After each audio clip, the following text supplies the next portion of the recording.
Qardaş Türkiyə xalqı hörmətli Prezident Erdoğan'ın liderliyi ilə Azərbaycana müntəzəm olaraq dəstək göstərmişdir.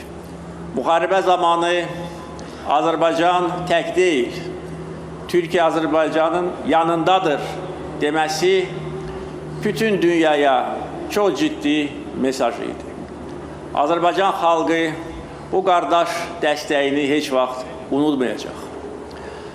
Müharibədən və şanlı zəfərimizdən bir il sonra tarixi Şuşa şəhərində Türkiyə və Azərbaycan prezidentləri Şuşa bəyannaməsini imzalayaraq bizim əlaqələrimizi ən yüksək zirvəyə, müttəfiqlik səviyyəsinə qaldırmışlar. Və bugün bizim hərbi paradda Türkiyə hərbçilərinin iştirakı bizim birliyimizin növbəti təzahürüdür.